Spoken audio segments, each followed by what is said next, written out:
విశ్వాత్మా భువనేశ్వరీ మునినుతా మాతంగిని సుందరీ దేశీకమలాత్మికా జగడా ధూమావతి భైరవీ పాయాన్మాం పరమేశ్వరీ దశ మహావిద్యాత్మికా కాళికా అని ఒక వర్ణన. ఈ 10 స్వరూపాలు ఒక చోట చేరిస్తే ఖాళీ అయింది అని ఒక సిద్ధాంతాన్ని ప్రతిపాదించే వర్ణన. ఏంటి మూర్తులకి మానవ జాతికి సంబంధం ఏంటి? ఈ రకాలుగా 10 రకాలుగా అమ్మవారిని ఉపాసించడం వల్ల ఎలాంటి ఫలితాలు వస్తాయి అనేది జాగ్రత్తగా పరిశీలిస్తే నేను నాకు వాట్సాప్లో అది ఆపరేట్ చూసి నవ్వొచ్చింది. దశమహావిద్యల గురించి మాట్లాడతారని చెబుతూ 27 నక్షత్రాలు 9 రాసులు వీటికి దేనికి ఏది ఉపాసన చేయాలి? వాస్తవానికి చక్రవర్తి దగ్గరికి వెళ్ళి గుమ్మడికాయ అడిగాడు. అవి మోక్ష విద్యలు. గ్రహాలను శాంతింపజేయడానికో లేదంటే లౌకికమైనటువంటి చిన్న చిన్న వాంఛలకు కోరుకోవడానికో కష్టాలు తొలగించుకోవడానికి అనుకోవచ్చు, తప్పలేదు.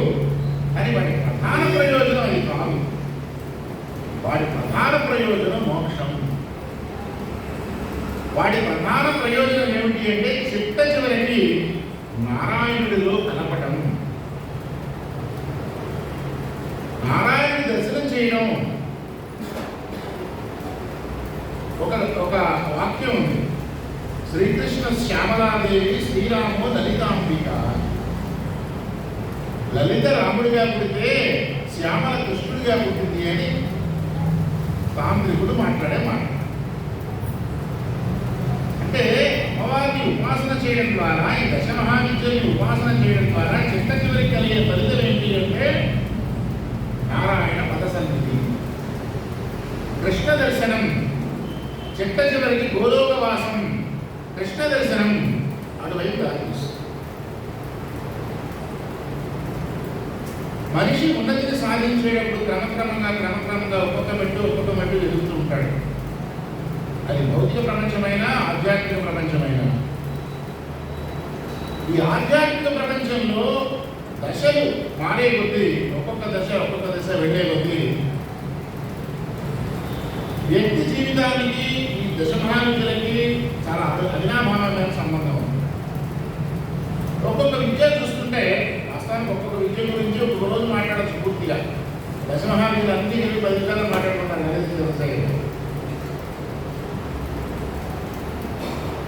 ఉదాహరణకి 1-2 మాట్లాడతాను, ఎందుకంటే సమయాభావం. ఒక విద్య ఉంది, చాలా చిత్రమైన విద్య. ఇప్పుడు చెప్పుకున్న కాళీ విద్య ఉంది. కాళీ గురించి రకరకాల ప్రచారాలు ఉన్నాయి, రకరకాల వర్ణనలు చెబుతున్నాయి గ్రంథాలు. కపాలమాలాం కరవాలహస్తాం శ్మశానవాసాం జ్వరదగ్ని రూపాం మధ్యప్రియాం భీషణ రక్త దిగ్వాం కాళీం కరాళీం సతతం భజామి. కపాలాలు ధరిస్తుందట, శ్మశానవాసిగా ఉంటుందట, ఆ రక్త దిగ్వాం వికటోగ్రతం శ్రాం, రక్తం కాలుతుంటుందట నాలుగు నుంచి. శూన్యాంబరం దిగంబరిగా ఉంటుందట. అది సుందర భీషణాంగి, భీషణమైన సౌందర్యం. ఈవిడని కొలిచేవాళ్ళు ఎక్కువ మంది మనకి తెలిసిన వాళ్ళు ఉంటారు. ప్రపంచ ప్రఖ్యాతి చెందినటువంటి రామకృష్ణ పరమహంస, బెంగాల్లో రామప్రసాద్, ఇలాంటి వాళ్ళు ఉన్నారు కాళీ ఉపాసన చేసిన వాళ్ళు. దశమహావిద్యల్లో కొన్ని విద్యలేమో దక్షిణాచారంలో చేస్తారు, దక్షిణాచారానికి పరిమితమైనవి. కొన్ని విద్యలు దక్షిణాచారంలోనూ వామాచారంలోనూ చేయొచ్చు. కొన్ని విద్యలు వామాచారంలోనే మాత్రమే చేసే ఉంటాం. కాళీ ఉందనుకోండి, కాళిని దక్షిణాచారంలోనూ చేస్తారు, వామాచారంలోనూ చేస్తారు. శ్మశాన భూమికల్లో అక్కడికి వెళ్ళి జపం చేయడం, ఆ శవభస్మ లేపనం చేయడం, ఇవన్నీ చేసే పద్ధతులు ఉన్నాయి. ఇంటి దగ్గర కూర్చొని కూడా చక్కగా దక్షిణాచార్యంలో కాళీదేవి ఉపాసన చేయొచ్చు. మనం చేసే స్వభావాన్ని బట్టి, మన ఉపాసనని బట్టి ఆవిడ సాక్షాత్కరిస్తుంది. ఉదాహరణకి కాళిదాసు ఉన్నాడు. కాళిదాసుకి ఎలా కనబడింది కాళీదేవి? ఇప్పుడు నేను చెప్పినటువంటి భీషణమైన సౌందర్యంతో భీషణమైన రౌద్రాకారంగా కనబడలా, కపాల హస్తం కనబడలా. ఎలా కనబడింది ఆవిడ? ప్రపంచ ప్రఖ్యాతి చెందిన పద్యం చెప్పాడు కదా కాళిదాసు.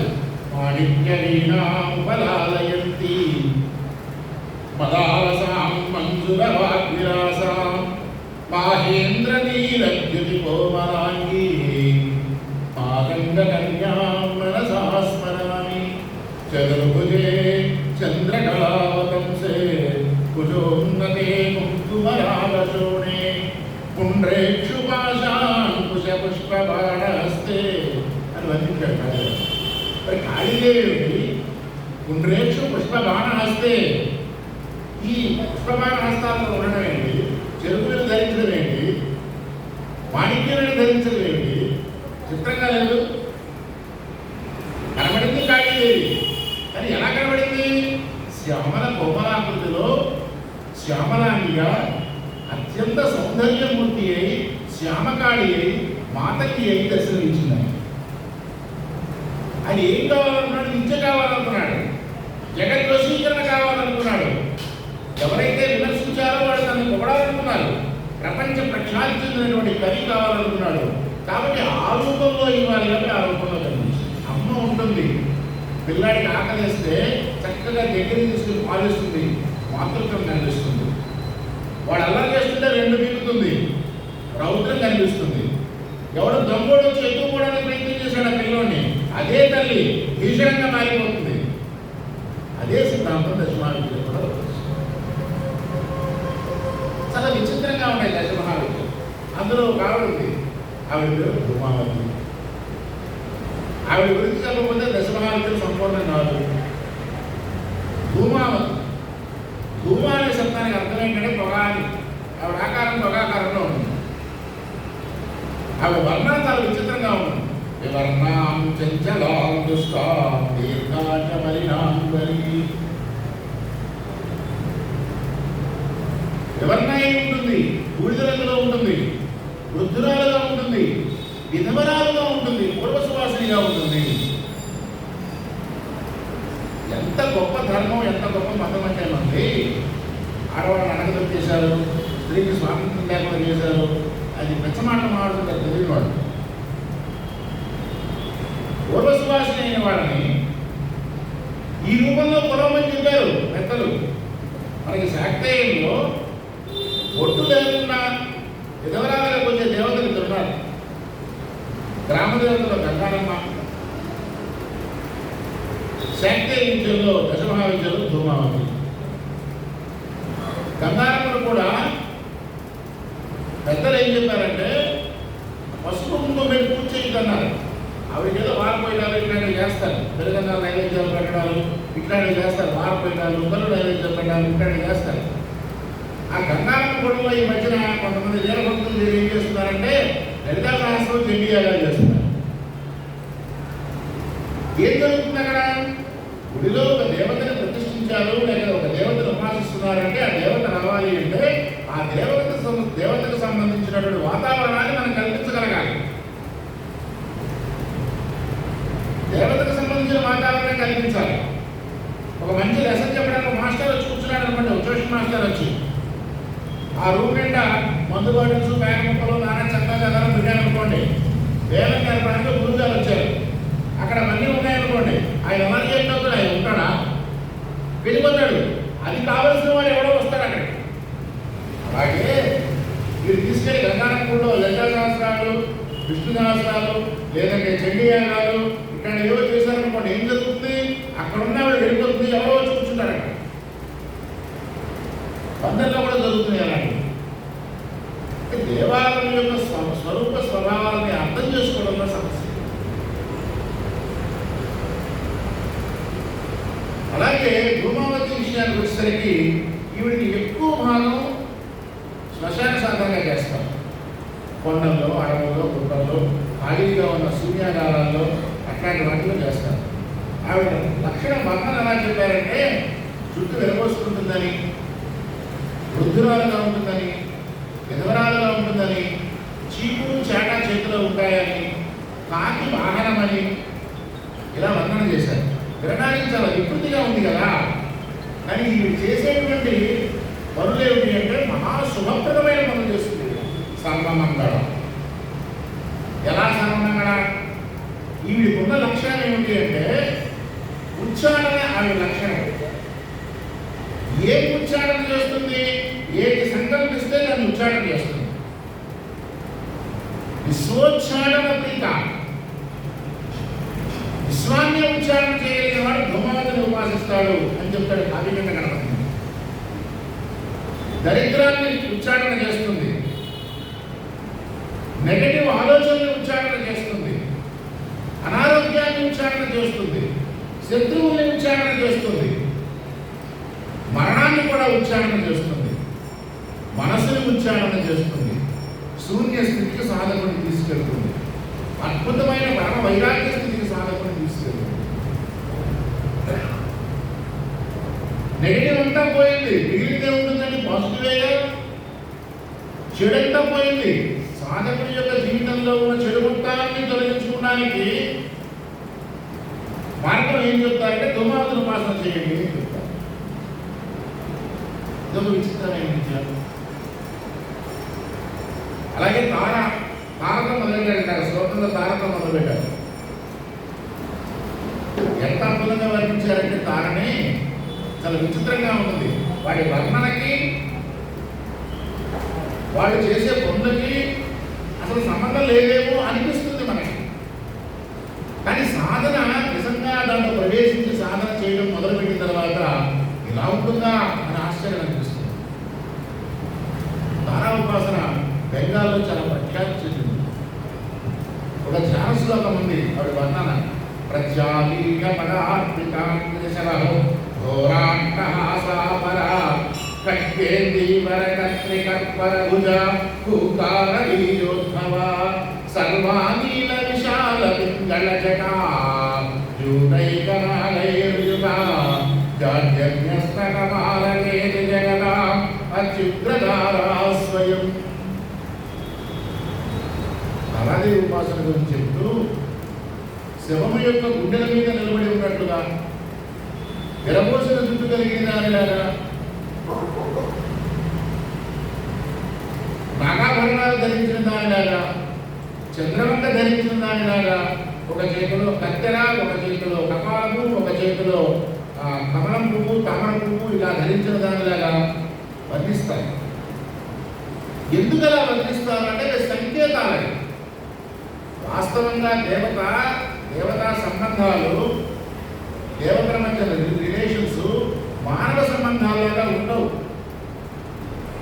దేవతలు జ్యోతి స్వరూపులు, జ్యోతి తేజస్వరూపులు. దేవతలు తేజస్సే దేవతలు. దేవతలు తేజోరూపంలో ఉంటారు. అంతేగాని రక్తమాంసమయమైనటువంటి శరీరధారులు కారు వాడు. ఒక ఆయన అడిగాడు ఏమనంటే, ఏమంటే లక్ష్మీదేవి ఉపాసన అంటున్నారు కదా ఒక పెద్ద ఆయన. అంటే నన్ను టెస్ట్ చేయడానికి అడిగారు లేండి. నేను ఎప్పుడో ఒక 30 ఏళ్ళు ఆ వయసులో ఉండగా ఏదో ఒక ఉపాసన చేస్తున్న రోజులో ఒక పెద్ద ఆయన, చాలా పెద్ద వ్యక్తి అర్థశాస్త్రంలో, ఆయన వచ్చి అడిగారు నన్ను ఎవరంటే టెస్ట్ చేయడానికి. లక్ష్మీదేవి ఉపాసన అంటున్నావు కదా, లక్ష్మీదేవి నారాయణుడి భార్య కదా, విష్ణుమూర్తి భార్య కదా. విష్ణుమూర్తి మన కళల్లో గణపతికి మేనమామ అవుతాడు కదా, ఆయన భార్యను తీసుకొచ్చి ఈ నేను తొడ మీద కూర్చోబెట్టుకుని కూర్చున్నాడు. ఆ ఫోటో తీసుకుని మీరు పూజ చేస్తున్నారు, మీరు ఉపాసన అంటున్నారు, ఇది ఎలా జస్టిఫికేషన్ ఇస్తారు అని నిజమే కదా.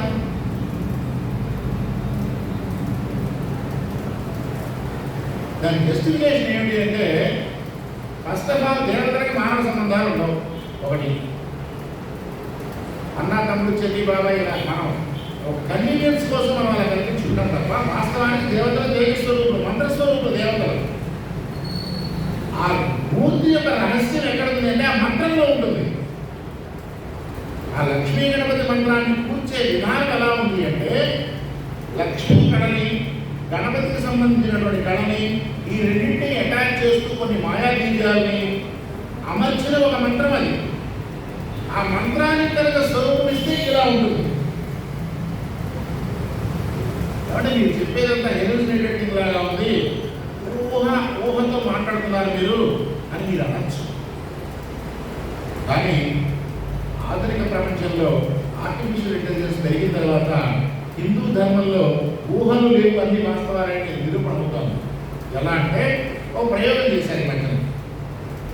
లలితా సహస్రం చదివారు. చదువుతూ ఒక యంత్రాన్ని అక్కడ అమర్చారు. ఆ యంత్రం పేరు ఎగ్జాక్ట్గా నాకు తెలియదు. నేను ఒక ఆర్టికల్లో చదివిన విషయం చెప్తున్నాను. అదేంటంటే శబ్దానికి రూపం ఇవ్వడానికి ప్రయత్నం చేస్తున్నారు. ఇక్కడ ఇంజనీర్లు ఏమంటే ఆ పేరు ఏమని చెప్తారేమో. శబ్దానికి రూపాన్ని ఇస్తుంటారు, అంటే పిక్చర్ చేస్తున్నారు. ఒక పిక్టోరియల్ రిప్రజెంటేషన్ ఇస్తుంది మనం మాట్లాడే మాటలే కానీ శబ్దానికి కానీ. Latest technology. అయితే దాని ముందు పిక్చర్ లలితా సహస్రం చదివారు. లలితా సహస్రం చదివితే ఏం పిక్చర్ వచ్చిందంటే శ్రీచక్రం వచ్చింది. అసాధ్యం. అంటే మన ధర్మంలో ఉన్నటువంటి స్తోత్రాలు ఏవైతే ఉన్నాయో ప్రతి స్తోత్రానికి కూడా శక్తి ఉంది. కేవలం ఏదో మాటల సంపుటి కాదు అది మంత్రం అంటే. మంత్రం అంటే నాలుగు మాటలు కలిపి మాట్లాడడానికి మంత్రం కాదు. మంత్రం అనే దానికి ప్రత్యేకమైన ఎగ్జిస్టెన్స్ ఉంది. మన కంటికి కనిపించినటువంటి స్పేస్లో ఉంది ఆ ఎగ్జిస్టెన్స్. దాన్ని దర్శించగలిగితే ఋషి. దాన్ని దర్శించడం కోసమే ఉపాసన. అలా దేవతల యొక్క స్వరూపాలు ఎలా ఉంటాయంటే చూడడానికి అలా భీకరంగా కనిపించినప్పటికీ కూడా వాళ్ళు ఇచ్చే ఫలితాలు, ఆ మంత్రాన్ని అనుష్ఠానం చేయడం వల్ల వచ్చే ఫలితాలు చాలా అద్భుతంగా ఉంటాయి. ఒక సింబాలిక్ రిప్రజెంటేషన్ లాగా దేవత యొక్క మూర్తిని చెప్తారు. ఉదాహరణకి ఈవిడ చేతిలో కత్తెర ఉంటుంది అని చెప్పారు తారాదేవి చేతిలో. ఎందుకు ఉంటుంది కత్తెర? కత్తెర అంటే ఇష్టమైనవాడికి. తార ఉపాసన చేసేవాడికి రుణానుబంధాలు తెగిపోతాయి. ఆ రుణానుబంధాలు తెగుతాయనే విషయం చెప్పడం కోసం వాడి చేతిలో కత్తెర పెట్టారు. షట్చక్రాల్లో ఉన్నటువంటి కమలాలు వికసిస్తూ వెళ్తాయి. దేనికిలా సహస్రాలను చేస్తాడు వాడు. దానికోసం సింబాలిక్ చేతిలో కమలం పువ్వు పెట్టారు. మొట్టమొదటి ఫలితం ఏమిటి అంటే కుండలిని ప్రచోదనం జరుగుతుంది. కుండలిని ప్రచోదనం జరిగిన తర్వాత ఏం జరుగుతుంది అంటే మొట్టమొదటి వాడికి వాక్ సిద్ధి వస్తుంది. అనర్గళమైన వాక్ సంపద వస్తుంది. వాక్ జని వస్తుంది. వాడు మాట్లాడుతుంటే ఒక తుఫాను ఉత్తరలాగా ముంచేస్తుంటాడు జనాన్ని. తప్పు పట్టడానికి లేని విధంగా వాగ్దాడి వస్తుంది. వాడు చదువుకోని విషయం, తెలియని విషయం కూడా మాట్లాడుతూ ఉంటాడు. వాడు ప్రతిదీ ప్రామాణికంగా ఉంటుంది. బెంగాల్ లాంటి ప్రాంతంలో పూర్వం 100 ఏళ్ల క్రితం, 150 ఏళ్ల క్రితం పండిత పరిషత్ సమావేశాలు జరిగినప్పుడు ఎవరైనా తప్పు మాట్లాడితే వీడు తానం చేయలేదు అనుకుంటా అని అనేవాడు. కావ్యకంఠ గణపతి ముని జీవిత చరిత్రలో ఆ సంఘటన జరిగింది. కావ్యకంఠ గణపతి ముని నవద్వీప పండితులతో వాదనకు వెళ్ళినప్పుడు ఒక సమస్యకి పోరాటం చేసినప్పుడు వాడు దాన్ని అంగీకరించక నువ్వు తారణ చేయలేదా అని అడిగారు. సరే ఈయన దాన్ని సమర్థించుకుని దానికి జస్టిఫికేషన్ ఇచ్చారని కూడా అది వేరే విషయం. ఆ మాట పట్టుకుని ఏం చేశారంటే కావ్యకంఠులు తారా ఉపాసన చేసి తారామంత్ర సిద్ధి పొందారు. ఆయన చూడటం కోసం నేను బెంగాల్ వెళ్ళాను. బెంగాల్లో ఎవరది తారాపీఠ్. తారాపీఠ్ అనే ప్రాంతంలో తారాదేవి దర్శనం చేసుకుని వచ్చాను. ఎంత అద్భుతమైనటువంటి అనుభూతులు జరుగుతాయి అంటే శరీరం పులకరించిపోతుంది. కళ్ళపడి ఆనందాశ్రువులు రాతాయి. ఆ దేవత పేరు చెప్తే, ఆ మంత్రం చెప్తే. ఏం చేస్తే వస్తుంది ఆ అనుభూతి? ఎన్ని కోట్లు ఉంటే వస్తుంది? మీకు 1000 కోట్లు ఉన్నాయి, ఆనంద బాష్పాలు రాల్చగలవా? నీ మనసు కలుగుతుందా? అలా కలిగేటట్టు చేస్తుంది ఉపాసన. ఏ ఉపాసన? ఇంకొక విద్య ఉంది. ఈ విద్యలన్నీ కూడా, దశమహావిద్యలన్నీ కూడా చూడడానికి చాలా భయంకరంగా ఉంటాయి. ప్రచండ చండి. ఇంకొక పేరు ఆవిడ పేరు చిన్నమస్త. ఆవిడ ఆకృతి ఎలా ఉంటుంది అంటే తన తలని తను ఖండించుకుని ఉంటుంది, ఒక చేతితో తన తలని పట్టుకుని ఉంటుంది. ఆవిడ మెడలోంచి 3 రక్తధారలు వస్తాయి. మధ్యలో వచ్చిన రక్తధారని తన తలతో తన చేతితో పట్టుకున్న తన తలతో తనే స్వీకరిస్తూ ఉంటుంది. మిగిలిన 2 రక్తధారలు వర్ణిని డాకిని అని 2 చెలికత్తెలు ఉంటారు, వాళ్ళు తాగుతుంటారు రక్తాలు. ఆవిడ ఎక్కడ ఉంటుంది? రతి మన్మథుల పైన ఉంటుంది. కాణి సింహారూఢ తార శమారూఢ వజ్రవైరోచని చిన్నమస్త దంపతుల మీద ఉంచును.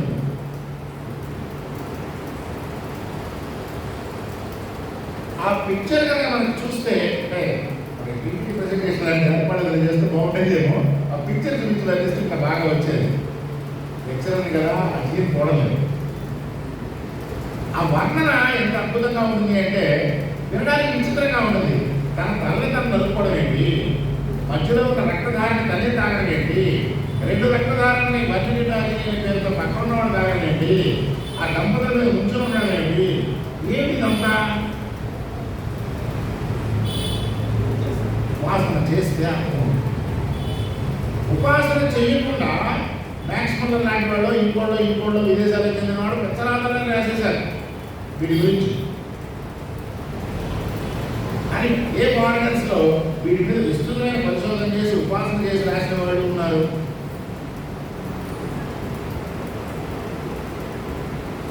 అవి సంకేతాలని. ఆ 3 ధారలు ఏవైతే ఉన్నాయో అవి వెన్నుముకలో ఉన్నటువంటి ఇడా పింగళ సుషుమ్న నాడులు. ఈ 3లో ప్రవహించే ప్రాణశక్తి ఆ రక్తం. ఆ మధ్యలో ఉన్న దారి ఏదైతే ఉందో సుషుమ్న మార్గంలో వచ్చేటువంటి అమృత బిందువులు. ఈ 2 ఇడా పింగళకి చిహ్నం. ఇంద్రాణ్యాం పరమాం శక్తి సర్వభూతాధినాయికాం ప్రచండ చండికాం దేవి చిన్నమస్తాం నమామ్యం అని వర్ణించారు. ఇంద్రాణ్యాం పరమాం శక్తి, ఇంద్రుడి యొక్క తేజస్వరూపం ఏదైతే ఉందో ఆవిడే ఇంద్రాణి, ఆవిడే వజ్రవైరోచని, ఆవిడే చిన్నమస్తగా ఆకృతి దాల్చింది అని చెప్తారు పాండులు. దంపతుల మీద నుంచి ఎందుకుంది? ఈ ఉపాసన చేసేవాడు అత్యంత తేలికగా భౌతికమైనటువంటి కామాన్ని జయించగలుగుతాడు, అత్యంత సులువుగా జయిస్తాడు. తద్వారా వాడికి షట్చక్ర భేదనం జరుగుతుంది. కావ్యగంటలకి అలా షట్చక్ర భేదనం జరిగి కపాల భేదనం జరిగినాయి. ఒకరోజు వజ్రవైరోచన ఉపాసన చేస్తున్నాడు ఆయన. అక్కడ చూతగోలో అరుణాచలంలో చేస్తుంటే సడన్గా టప్ సౌండ్ వచ్చింది. సౌండ్ వచ్చి ఓపెన్ అయింది. ఈ మాడు ఓపెన్ అయిపోయి లోపల నుంచి కాంతి కొట్టడం మొదలైంది పైకి. ఆ గుహ పైకి టార్చ్ లైట్ వేసినట్టుగా కాంతి కొట్టడం మొదలైంది.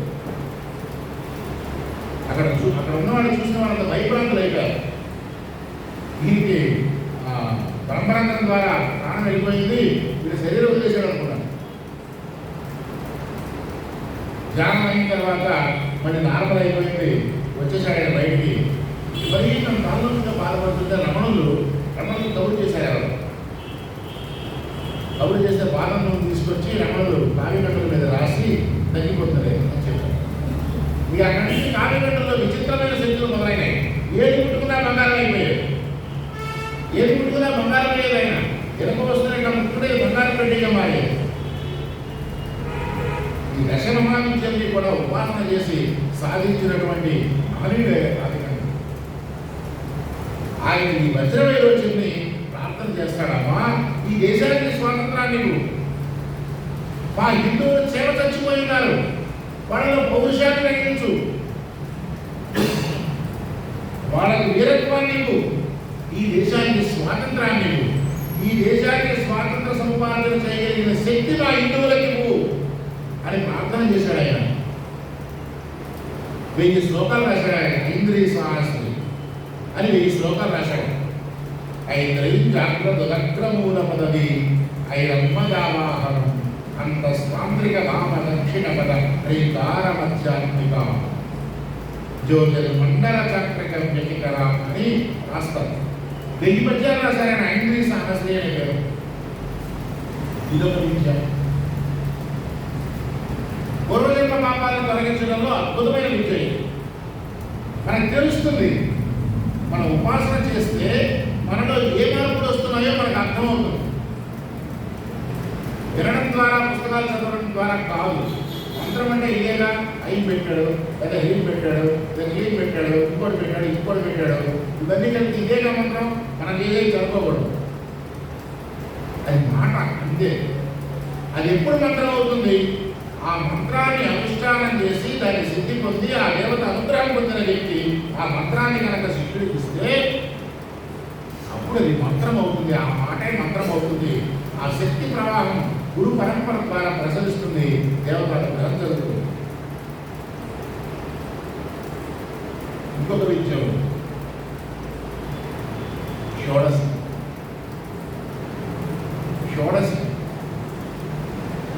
కరుణాం కరుణాతరంగితాక్షి ధృత పాశాంకుశ పుష్పమాన హస్తాం. ఇదందరికీ తెలిసినటువంటి ప్రఖ్యాతి చెందినటువంటి ధ్యానశ్లోకం లలితాదేవి. ఈ లలితాదేవిని షోడశిగా చెప్తారు. లలితాదేవిని షోడశిగా వర్ణిస్తారు. షోడశి అంటే 16 అక్షరాలు కలిగింది. ఒక అక్షరం తీసేసి పంచదశి అనే పేరుతో ఒక మహావిద్యగా ఉంది. షోడశి విద్య, పంచదశి విద్య. వీటి గ్రంథాలు ఏం చెబుతున్నాయి అంటే విష్ణుమూర్తి, ఇంద్రుడు, అగస్త్యుడు, లోపాముద్ర, మన్మధుడు వీళ్ళు ఉపాసన చేశారు. ఈ లలిత ఈ పంచదశి రూపంలో, షోడశి రూపంలో 16 కేవలం అక్షరాలు ఉన్నాయంటే దాంట్లో అమ్మవారి నామం ఏమి ఉండదు. ఒక విచిత్రంగా కొన్ని అక్షరాలు ఉంటాయి, 16 అక్షరాలు. ఆ అక్షరాలన్నీ చెప్తే మహామంత్రం. లోపాముద్రాలు ఏ స్థాయికి వెళ్ళిపోయిందంటే ఆ పంచదశి చేసి సాక్షాత్తు తానే లలితగా మారిపోయింది. ఆవిడ అగస్త్యుడి కంటే గొప్పదవిడ. మీరు శ్రీశైలం అంటే రఘురామగారి గుడికి అమ్మవారికి కుడివైపున గోడకి చెక్కుంటాయి విగ్రహాలు. మహాలక్ష్మి, మహాకాళి, మహాసరస్వతి, లోపాముద్ర. అంటే ఆ స్థాయి ఇచ్చారు లోపాముద్ర. సామాన్యులు కాదు, లోపాముద్రాలే. మన ఆంధ్రదేశంలో బాగా ప్రాచుర్యంలో ఉన్నటువంటి లలితా సహస్రం వీడికి వాడతారు. ఈ షోడశి సకల భోగాన్ని ఇవ్వగలిగింది, మోక్షాన్ని ఇవ్వగలిగింది, సకల సౌఖ్యాన్ని ఇవ్వగలిగింది. అలాగే ఇంకొక విద్య ఉంది, మగళాముఖి అని. మగళాముఖి అని ఒక విద్య ఉంది. అవి స్తంభన విద్య. స్తంభన విద్య అంటే ఏదైనా స్తంభింపజేస్తుంది. వాక్స్తంభన, గతిస్తంభన, మతిస్తంభన, శత్రుగతి, శత్రుమతి, శత్రువాక్స్తంభన, ఈ 3 చేస్తుంటారు. అంటే ఆ ఉపాసన చేసేవాడి యొక్క శత్రువుకి వాక్స్తంభన, గతిస్తంభన, మతిస్తంభన చేయగలరు. ఇంకా ఏది కావాలనుకుంటే ఆ స్తంభన చేయగలరు. ఆవిడ ఆకృతి కూడా చాలా విచిత్రంగా ఉంటుంది. రాక్షసుడు కింద తొక్కుతుంటుంది. వాడిని తొక్కి వాడి నాలుకను పట్టుకుంటుంది. నాలుకను పట్టుకుని బయటికి లాగి గతతో వాడిని కొట్టి చంపడానికి ప్రయత్నం చేస్తుంది. ఈవిడ బలరాముకి. వాస్తవానికి బయటికి కనిపించే ఫలితాలు ఇవి. లోపల కనిపించే ఫలితం ఏంటి అంటే మనసును స్తంభింపజేస్తుంది, ఆలోచనలు స్తంభింపజేస్తుంది, ఇంద్రియాలను స్తంభింపజేస్తుంది. ఎటువంటి పరిగెత్తే పరిస్థితి ఉండదు. ఈవిడికి సంబంధించి కూడా కొన్ని చాలా విచిత్రమైన కథలు చెప్తారు. మనకి దగ్గరలో చందూరు అనే గ్రామం, రేపల్లి. అక్కడ ఈ మగళాముఖి ఆలయం ఉంటుంది. దశమహావిద్యల్లో పురాతనమైన మగళాముఖి ఆలయం అక్కడ ఉంటుంది. అవి చాలా కాలం తెలియక బండ్లమ్మ అనేవాడు. ఎందుకు బండ్లమ్మ అనేవాడు అంటే అక్కడ రాగానే బండి స్తంభించిపోయేది, బండి అయిపోయేది. అక్కడ కొబ్బరికాయ కొట్టితే బండి వెళ్ళేది. చాలా కాలం బండ్లమ్మ అనేవాడు.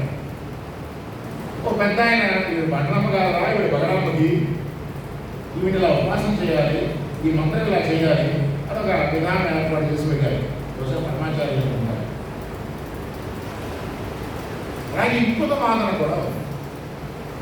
ఏంటంటే ఆ వాదన, శ్రీశైలంలో ఉన్న బ్రాహ్మణి శక్తి ఏదైతే ఉందో ఆవిడ బలరాముఖి అని వాదన. ఆవిడ బలరాముఖి అని వాదన ఉంది. ఆవిడ ఆకృతి కూడా మీకు మామూలుగా అలంకరణ చేసినప్పుడు ఆకృతి వేరుగా ఉంటుంది. శ్రీశైలంలో బ్రాహ్మణి లేదు. అలంకరణ లేకుండా ఉన్నప్పుడు అసలు ఆకృతి వేరుగా ఉంటుంది. అసలాకృతి వేరుగా ఉంటుంది. అలంకరణ లేనప్పుడు చాలా విచిత్రంగా ఉంటుంది. మీ బయటికి కనిపించే అలంకరణకి మూలనాటికి సంబంధం ఉండదు. ఆవిడ కూడా బలరాముడికి వెళ్తుంది. కొంతకాలం పాటు శ్రీశైలం దేవస్థానంలో అఫీషియల్ గానీ బలరాముడికి హోమాలు చేశారు. ఒక సంవత్సరం 2 సంవత్సరాలు పాటు చేసి మరి ఎందుకు అభ్యర్థులు ఆపిస్తారు. ఇంకొక విషయం భువనేశ్వర్,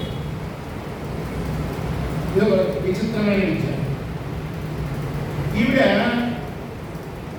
3 అక్షరాలు ఉంటాయి మంత్రాన్ని. నామం ఉండదు, కేవలం 3 అక్షరాలు ఉంటాయి. అందరికీ తెలిసిన అక్షరాలు అవి సభాముఖంగా మాట్లాడుకోండి. 3 అక్షరాలు ఉంటాయి. ఆ 3 అక్షరాలే ఉపాసన. చాలా విచిత్రమైనటువంటి పరిస్థితులు ఏర్పడతాయి. ఎంత కోపిష్టివాడైనా సరే, చివరికి మాట్లాడితే పొడి చేసేవాడైనా సరే, వాడి చేత ఒక 2 లక్షలు 3 లక్షలు జపం వాడి చేత భువనేశ్వరి జపం చేస్తే మనసు ప్రశాంతతనిస్తుంది, దివ్య జ్ఞానాన్ని ఇస్తుంది, సకల సంపదల్ని ఇస్తుంది. 7 కోట్ల మహామంత్రాలు ఆ భువనేశ్వరి నుంచి వచ్చినాయని చెప్తారు. ఇక్కడ కోటి అనే శబ్దానికి 2 అర్థాలు ఉన్నాయి. నెంబర్లో కోటి, ఇంకోటి ఏంటంటే టైప్ అని, రకం. 7 టైప్స్ అని. 7 రకాల మహామంత్రాలకి మూలం 5 అక్షరాలు.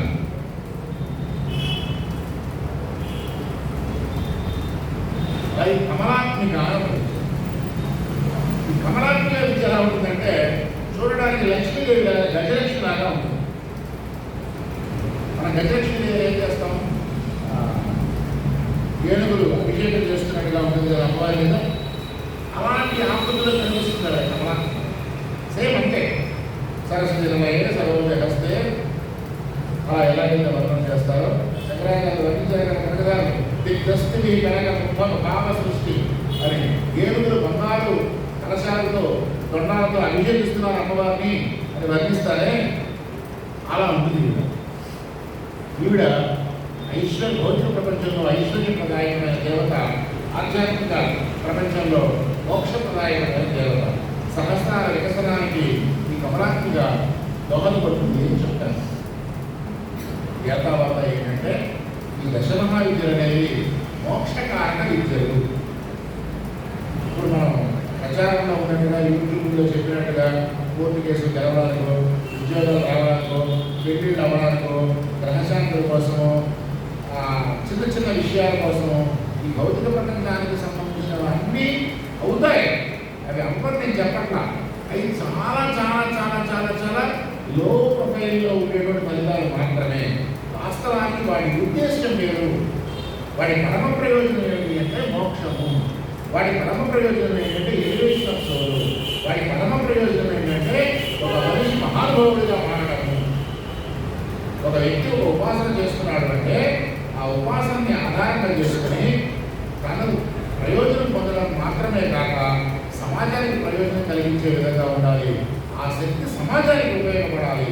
అలా ఉపయోగించిన వ్యక్తులు మహానుభావులు. రామకృష్ణ పరమహంస భారతదేశ చరిత్రలో రామకృష్ణుల యొక్క అధ్యాయాన్ని తీసిపారేయడానికి లేదు. ఆయన ఇచ్చిన ప్రచోదనం ఏదైతే ఉందో, ఆయన ఇచ్చినటువంటి శక్తిపాఠం ఏదైతే ఉందో అది ప్రపంచాన్ని చూపేసింది వివేకానంద రూపంలో. చాలా మంది వివేకానందుడు అంత కరుడు ఇంత కరుడు అంత ఎంతమంది చేశాడు అంటారు. నేను కూడా వివేకానందుడు ఎలా అంటానే. కానీ వివేకానందుడు ఏమన్నాడు తెలుసా మాట? ఒక జర్నలిస్ట్ అడిగింది, వారిలో జర్నలిస్ట్ అడిగింది ఆయన, స్వామి మీరు ఆ పేపర్లో చూపించి అడిగింది, ద హిందూ సైక్లో అనేసి పేపర్ యుఎస్లో ఆ సర్వమత సమ్మేళనం జరిగినప్పుడు ఆయన గురించి వర్ణన చేస్తూ అన్ని హెడ్డింగ్స్లో ఆయనే మెయిన్ పేజీలో ఫ్రంట్ పేజీలో ద హిందూ సైట్లో ఐదవ జుంజుంబావతం చేసింది. ఆ హిందూ సైట్లోనికి మొత్తం ఇతర మతాలు కొట్టుకుపోతున్నాయని రాసింది, పేపర్ రాసింది. ఆ పేపర్ని చూపించి ఆయన ఆవిడ అడిగింది, ఒక లేడీ అడిగింది, ఎవరంటే స్వామి మీరు చాలా గొప్పగా మీ ధర్మాన్ని చెప్పకుండానే ప్రచారం చేస్తారు, మీరు అన్ని మతాలకి మూలం మా మతం అంటూనే మాకు ప్రత్యేకమైన ఆరాధనా విధానం లేదు, అన్ని ఆరాధనా విధానాలు బాగా అంటూనే మీరు చెప్పదలుచుకుని చేయదలుచుకుని పని చేశారు స్వామి, మీ దెబ్బకి మొత్తం చర్చలన్నీ మొదలుపడిపోయే పరిస్థితి మాకు అని అంటూనే ఆవిడ ఏమంటే ఒక మాట, మిమ్మల్ని పంపించిన ఈ గురువు గారు రామకృష్ణ పరమహంసున్నారు కదా, ఆయన నిరక్షరాస్యుడు అని చెప్తారు కదా, ఆయనకి అసలు మీ గొప్పతనం అర్థమవుతుందా, లేదంటే ఇలాంటి శిష్యులందరూ ఆయన ఎంత గర్విస్తాడు, దీని మీద మీ ఒపీనియన్ చెప్పండి, ఆయన రెస్పాన్స్ ఎలా ఉంటుందో చెప్పండి అని పాశ్చాత్య ధోరణిలో అడిగిందాడు. ఈయన ఏమన్నాడు తెలుసా, నా గురువు సంకల్పిస్తే కనురెప్ప పాడులో లక్షల మంది వివేకానందులు తయారవుతారు. నేను ఒక చిన్న కీటకాన్ని ఆయన సంకల్పంలో, చిన్న పంచదార రేణువులు మాత్రమే, అది నా గురువు యొక్క సంకల్పం, కాబట్టి ఆయన నథింగ్ అన్నాడు. నేను ఏదైతే చేశానో అదంతా నా గురువు యొక్క అనుగ్రహం, ఆయన సంకల్పం మాత్రమే అని చెప్పారు. అది ఏదో గొప్ప కోసము ఆయన మీద ప్రేమతో చెప్పిన మాట కాదు. రామకృష్ణ పరమహంస ఇగ్నైట్ చేసినటువంటి ఫైలు 150 ఏళ్ళైనా 200 ఏళ్ళైనా కొనసాగుతూనే ఉంది, ఇంకా 1500 సంవత్సరాలు కొనసాగుతుంది. వివేకానంద చెప్పిన మాట.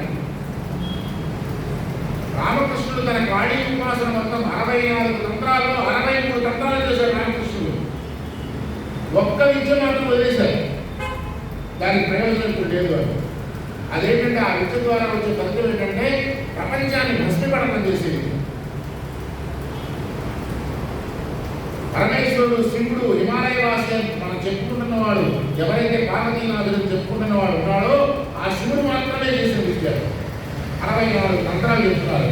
64 తంత్రాల్లో ఏది ఫెయిల్ అవ్వకుండా అన్ని సక్సెస్ అయి చేసిన వాడు ఆధునిక కాలంలో ఒకే ఒక్కడు రామకృష్ణ పరమహంస. అందుకే ఆయన భగవాన్ అంటారు. భగవాన్ అంటే మనం ఖండించుకోవడానికి భగవాన్ అని పెట్టకూడదు, భగవంతు లక్షణాలు ఉండాలి, ఆ స్థాయిలో ఉండాలి. ఆయన అవతార పురుషుడిగా కొలుస్తారు కొంతమంది రామకృష్ణ పరమహంస, సాధకుడిగా కాదు, అవతార పురుషుడిగా. ఆయన అవతార ప్రయోజనం ఏంటంటే, మనం డివియేట్ అవుతున్నాం టాపిక్ నుంచి. ఆయన అవతార ప్రయోజనం ఏంటి అంటే, తంత్రం ఉంది, మంత్రం ఉంది, యంత్రం ఉంది, ఇవన్నీ నిజమే, ప్రపంచంలో ఉన్న అన్ని మతాలు నిజమే, అన్నిటికీ ఫలితం ఉంది అని నిరూపణ చేయడానికి ఇక్కడ ఆయన ఊహొచ్చిన 5 ఏళ్ళ దగ్గర నుంచి ఆయన శరీరం వదిలేసే వరకు 50 ఏళ్ళ వయసులో శరీరం వదిలేస్తే ఆ టైం అంతా కూడా దేనికి కేటాయించారంటే ఆయన ప్రతిదీ ప్రయోగంగా చేయడం, సక్సెస్ అయ్యాం, ఓకే పక్కన పెట్టడం. ఇది ప్రయోగంగా నాగావపాసన చేయడం, సక్సెస్ అయ్యాం, దర్శనం అయింది, పక్కన పెట్టడం. కాళీ ఉపాసన సక్సెస్ అయ్యాం, దర్శనం అయింది, పక్కన పెట్టడం. ప్రతిదీ పెట్టుకుంటే 63 తంత్రాలు చేశారు. 64 తంత్రం అవసరం లేదు. ఆ మొత్తం సారాన్ని, ఆ తపశక్తిని ఏం చేశాడు అంటే ఆయన దేశం కోసం ధారపోసాడు. కొండ పదవులు కురిపించాడు దేశం. ఆ కురిపించిన శక్తి మనకు స్వాతంత్రాన్ని ప్రసాదించడానికి కారణం. సుభాష్ చంద్రబోస్ అంటాడు మాట, వివేకానంద కనుక శరీరంతో ఉంటుండే అసలు బ్యాటరీ చేసుకుని స్వాతంత్ర సంగ్రామంలో ఉండేవాడు కాదు, కాషాయవస్త్రాలు కూడా తెలియవాడు. అంత ఇన్ఫ్లుయెన్స్ చేశాడు ఆయన సుభాష్. వివేకానందుడు డైరెక్ట్ గా స్వాతంత్ర సంగ్రామంలో పాల్గొన్న మొత్తం ఇండ్యూస్ చేశాడు, ఇంజక్షన్ చేశాడు, డాక్టర్ ఇంజక్షన్ ఇచ్చాడు, వెళ్ళిపోయింది నరాల్లో. అది ఎవరి తపశక్తి అంటే కాళీమాత అనుగ్రహంతో వచ్చినటువంటి తపశక్తి. తపస్సు చేయాలి, ధారపోయాలి సమాజం కోసం, ఈ హైందవ ధర్మం కోసం ధారపోయాలి, అఖండమైన హిందూ రాజ్య స్థాపన కోసం ధారపోయాలి. కావ్యకంఠ చేసినదే తపస్సు చేశాడు చేశాడు చేశాడు చేశాడు దశమహావిద్యని సాక్షాత్కరించుకున్నాడు. ఆ తపస్సు మొత్తాన్ని ధారపోషణ చేసిన కోసం ఏం తీసుకెళ్ళా మొత్తం ధారపోసి అలా అయిపోయాడు. దశమహావిద్యుల యొక్క ప్రయోజనం నా దృష్టిలో ఏంటి అంటే, అందరూ చాలా మంది చెప్పారు. ఆ చిన్న ఆలోచనకి నా దృష్టిలో ఏంటంటే, ఉపాసన చెయ్యండి, సక్రమమైన మార్గంలో చేయండి, సముద్రుడైన గురువులు వెతుక్కుని చేయండి, ఆ మంత్రశక్తి పొందిన వాడిని వెతుక్కోండి. ఎక్కడ పడ్డాక చేయకూడదు, చాలా ప్రమాదం కూడా చెయ్యండి. శక్తిని సంపాదించండి, ఆ శక్తిని ధారపోయండి దేశం కోసం. ఇది దాని ప్రయోజనం. ఈ దశమహావిద్యులు ఉపాసన చేసేటప్పుడు కొంచెం జాగ్రత్తలు తీసుకోవాల్సిన అవసరం ఉంది. ప్రతి చెయ్యి కొన్ని నియమాలు, ఆ నియమాలు పాటించాలి. ఆ నియమాలు పాటించకపోతే అది ఎలా అంటారు, వర్కింగ్ ప్లేస్లో వచ్చేటువంటి అజాకస్ వర్క్లు అంటారు కదా, అట్లా ప్రమాదాలు ఏవైతే ఉంటాయి. ఇప్పుడు దొబ్బుగల్లో పనిచేయడానికి వెళ్ళాడు, దొబ్బు పెట్టుకున్నాను కదా అని తీసుకుని అంటాడు. ఒక వైరస్ వచ్చిన వాడికి, కరోనా వచ్చిన వాడిని పేషెంట్ చూస్తున్నాడు డాక్టర్, జాగ్రత్తగా చూస్తాడు కదా, లేదా అతను అంటుకుంటుంది కదా. అట్లాగే వర్కింగ్ ప్లేస్లో ఉండేటువంటి జాగ్రత్తలు ఎలా అయితే తీసుకుంటామో, సాధనలో కూడా అలాంటి జాగ్రత్తలు తీసుకోవాలి. అన్నింటినీ మంచి సమర్థుడైన గురువు దొరకాలి. గురువు అనుగ్రహం పూర్తిగా ఉండాలి. ఇందులో ఈ తాళంచి ఎక్కడుంది అంటే గురువు అనుగ్రహం తెలియదు. అందరూ చేసుకోకపోయారు. విశ్వాస శుభాకాంక్షలు. 4 మాటలు చెప్పే అవకాశం నాకు ఇచ్చినటువంటి పెద్దలందరికీ నమస్కారం. నేను మళ్ళీ రిక్వెస్ట్ చేస్తున్నది ఏంటంటే, దయచేసి ఎప్పుడైనా నాకు పిలిచినప్పుడు ఇది మాత్రం అవాయిడ్ చేయండి. ఒక పువ్వు మళ్ళీ చాలు, ఆంజనేయ స్వామి ప్రసాదంగా తీసుకుంటాను. ధన్యవాదాలు.